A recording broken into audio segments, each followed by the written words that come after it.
Assalamualaikum warahmatullahi wabarakatuh. Perkenalkan, nama saya Yifan Filter dari Prodi Bimbingan Konseling NIM 017.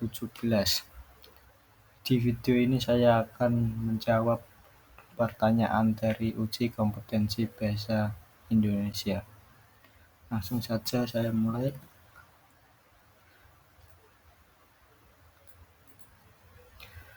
1. Jelaskan berdasarkan temuan mahasiswa di lapangan, faktor apa saja yang menyebabkan terjadinya kesalahan penulisan ejaan. Berikan contoh kesalahan ejaan yang sering muncul. Berdasarkan temuan yang saya dapat, ada beberapa faktor yang menyebabkan kesalahan dalam penulisan ejaan. Faktor tersebut adalah kurangnya pemahaman tentang kata-kata, keterbiasaan dalam sehari-hari, dan tidak adanya niat untuk belajar lagi.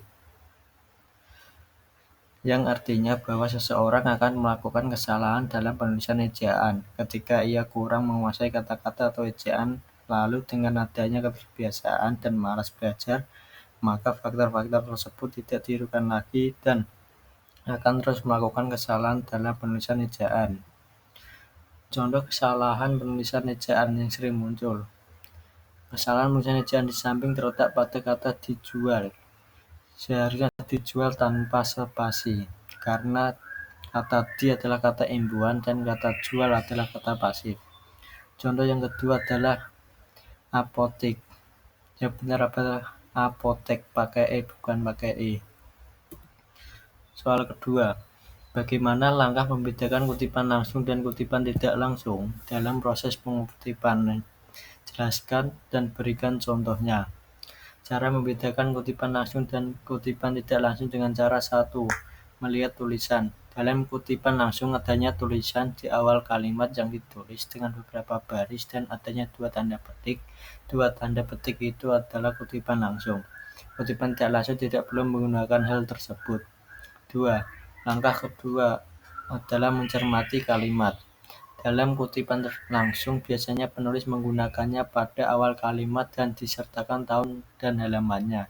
Sedangkan kutipan tidak langsung sebaliknya dengan kutipan langsung, yaitu dengan menulis bagian akhir kalimat beserta nama penulis dan tahun penerbitan. Yang ketiga adalah struktur tulisan. Kutipan langsung biasanya digunakan dalam menulis untuk menjelaskan sesuatu, sedangkan dalam kutipan tidak langsung biasanya digunakan oleh penulis untuk memperkuat gagasan atau ide yang kita usulkan. Yang keempat adalah kepanjangan. Perbedaan pada ini mudah dipahami karena dalam kutipan langsung penulis akan menjelaskan agak panjang dengan ide dan redaksi atau yang akan diambil, sedangkan kutipan tidak langsung tidak menggunakan itu, langsung saja pada intinya. Contoh kutipan langsung. Menurut Sabana 2016 halaman 1 menyatakan bahwa ilmu ekonomi dapat didefinisikan sebagai studi yang mempelajari perilaku individu dan masyarakat, membuat pilihan menggunakan sumber yang terbatas dengan cara alternatif terbaik untuk memenuhi keinginan manusia yang relatif tidak terbatas. Tanda petik. Contoh kutipan tidak langsung. Menurut website tahun 1998, ilmu ekonomi dapat didefinisikan sebagai perilaku individu dan masyarakat menggunakan sumber-sumber yang terbatas dengan atau tanpa uang dengan cara alternatif terbaik untuk mendapatkan sesuatu yang tidak terbatas. Kutipan tidak langsung itu langsung pada intinya tanpa menjelaskan. Yang ketiga, apa perbedaan dari biografi dan bibliografi? Jelaskan disertai dengan contohnya. Biografi adalah riwayat hidup seseorang yang ditulis oleh diri sendiri maupun orang lain. Dalam biografi, seseorang akan ditulis mulai ia lahir sampai meninggal, serta disebutkan juga hal-hal yang menyebutkan tentang dirinya. Yang dimaksud hal-hal yang menyebutkan tentang dirinya itu bagaimana yang dia lakukan itu berguna sampai dengan orang lain. Contohnya biografi. Dr. Andes Muhammad Kanjunuddin, Magister Pendidikan, lahir di Desa Panjur, Kabupaten Rembang, 7 Januari 1962. Dosen Program Studi Pendidikan Bahasa Indonesia dan Sastra Indonesia, Fakultas Keguruan dan Ilmu Pendidikan Universitas Muria Kudus. Bibliografi adalah sebuah daftar yang berisi judul buku, artikel-artikel, dan bahan-bahan penerbitan lainnya yang mempunyai ikatan dengan sebuah karangan atau sebagian dari karang yang sedang dibuat. Bibliografi sering disebut juga dengan daftar pustaka yang sering ditemui dalam halaman akhir sebuah karangan, makalah, atau lainnya. Ada hal pokok yang harus ditulis dalam bibliografi, yaitu nama pengarang ditulis lengkap, judul buku, data publikasi penerbit, tahun terbit, dan tempat terbit. Contoh bibliografi: Kraf Goris, itu nama penerbit. Tahun 1980, komposisi Nd. Nusa Indah Ibrahim Neni 2011, Bahasa Indonesia untuk Perguruan Tinggi Jakarta UMK Press, itu tempat terbitnya. 4. Apa perbedaan makna antara pukul dan jam? Jika dilihat dari penggunaan untuk menunjukkan kata pergantian waktu, jelaskan disertai contoh kalimatnya. Kata jam digunakan untuk menunjukkan masa atau jangka waktu. Jadi yang dimaksud dengan jam jika dilihat dari penggunaan menunjukkan kata pergantian waktu adalah menunjukkan masa atau jangka waktu yang terjadi dalam beberapa pukul. Selain itu, jam bisa digunakan sebagai kata benda seperti jam tangan.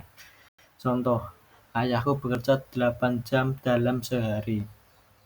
Kata pukul digunakan untuk menunjukkan saat atau waktu tertentu dalam satu hari yang disertai jam dan menit.